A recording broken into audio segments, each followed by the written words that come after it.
Hey fellas, oh man, the light's pretty awful, but we'll just have to work with it. We're back in the man cave. Now, first thing, at this angle I can see that you can see the swastika. If you haven't seen the channel before, this is not a neo-Nazi channel. I'm a World War II collector. Stop giving me shit for having swastikas. This collection, which you have a look at in a second, deals with World War II. We've got to deal with the Nazis. It's not actually a political banner, it's an air recognition panel they throw over the back of tanks. So for all the 14-year-old keyboard commandos, just leave the whole "you're a Nazi" thing out if you would be so kind. This video is to show some friends of mine in the States and in the UK a shipment of firearms that arrived while I was away. I just got back from the United States, had 3 weeks there. Whilst we were there, we met up with Frank.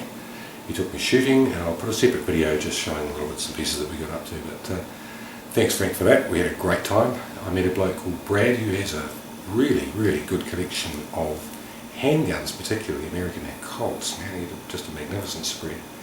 Took my wife Joanne to Front Sight to do 4 days of defensive pistol training for her, and I swung off an Uzi for 4 days.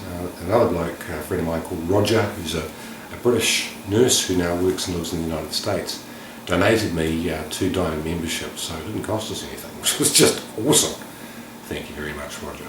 Jo is now really proficient with the Glock handgun, and she can shoot very accurately indeed. I'll show you a photo of her hostage scenario target, but she's quite lethal now. I've got to be careful about what I say to her, don't want to piss her off. We had a great time at Front Sight, and thereafter we visited friends, and I ended up at the Phoenix Gun Show. There wasn't the panic buying that I thought there might be after the election, but it was certainly busy, very steady, and my friend Emery sold pretty much everything that he'd taken. We had a table there, and he pretty well flicked through everything that he wanted to sell, so we did very well.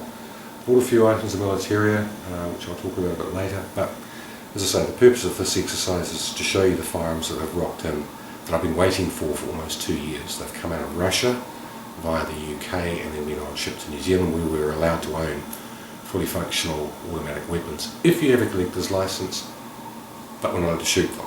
It's a very strange situation. If you haven't seen the channel before, that is where we're at. So the firearms collection is now sort of coming to a close. I've got probably 90% of what I want and 90% of what was out there.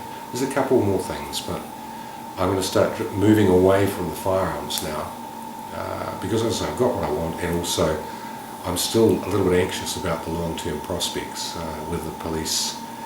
Not the police have been fantastic, but whether the government of the day, at the moment they're okay, with the next government, who knows, they may decide to do either a compulsory buyback, a ban, or deactivation. So I don't want to be overexposed with investment in firearms. So we're moving in a slightly different direction. Okay, I could talk about my magnificent life all the time, but that would be boring and egotistical. So what I will do is show you the firearms that arrived. What's unusual about them is the condition. I was just gobsmacked when I started opening the packages. This is a 1928 Thompson. It was Lend-Lease gun from the United States to the Russians, and it's absolutely pristine. Mint. Not a scratch on it, not a scratch on the wood.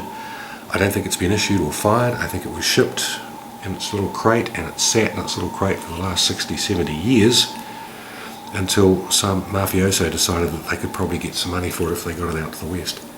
So really surprised. I already have one of these and an M1, but this has kind of raised the benchmark as far as quality is concerned, so I'm absolutely delighted. I mean, God, there's not even a scratch on the bolt, and the actuating handle, it's just absolutely pristine.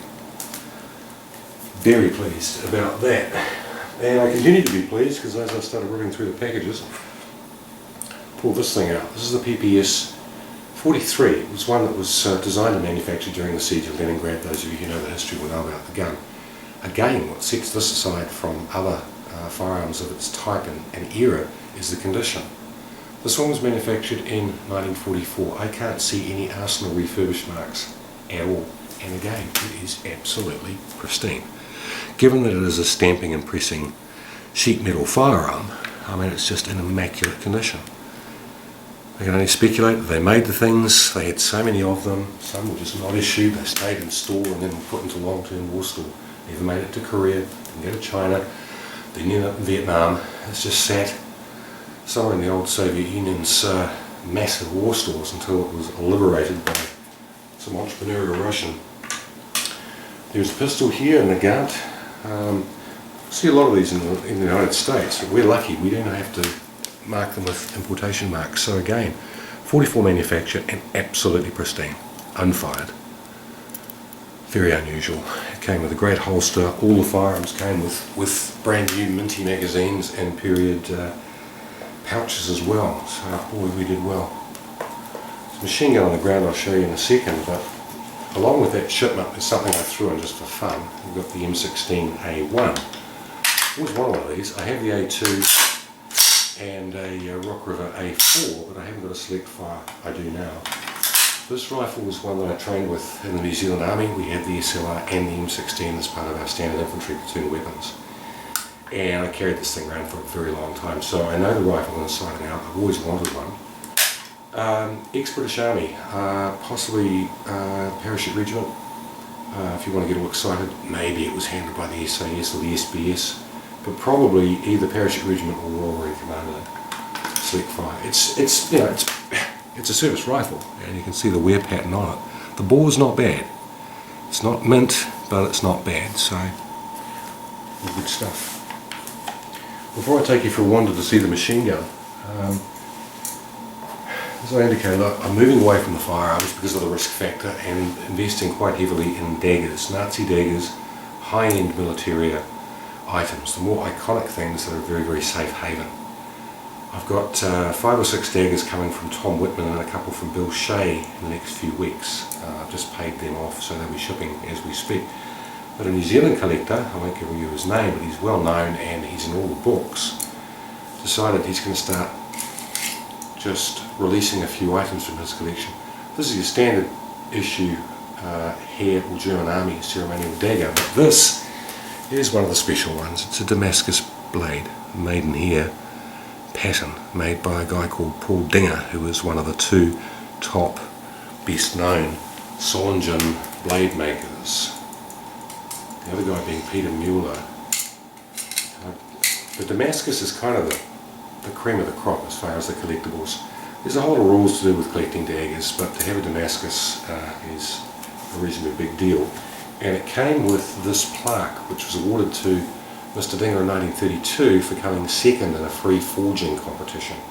We don't know, but we think Mr. Mueller probably took out the first prize. He's the better known of the 2. But nonetheless, this goes with the dagger, and it's a really, really nice, safe investment. So, a lot of this stuff, in case the burglars are watching and they can get through the alarms and all the other security that I've got, these big ticket items sit in a big safe. I don't just have them lying around. We are going to expand the man cave.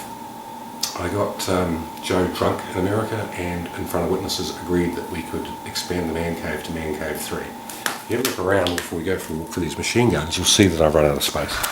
The place is just packed, absolutely jammed to the gunnels with stuff. A lot of good stuff that you can't really display properly. So, we are going to bust through that wall. It's a steel lined wall. I had this completed about a year ago and I'm about to break it all apart. We're going to go through that wall. There's a small room on the other side. I'm putting a staircase in and we're going up into the roof cavity of the garage to make a granny flat. That'll give me roughly the equivalent amount of space upstairs with a mezzanine floor, and I can put the daggers out properly and display some of the high-end items that really need to be able to sort of stand on their own. Put some mood lighting up there, a little balcony. It's going to be very, very nice. So that's the project for the new year. I hope to have it completed in the next couple of months.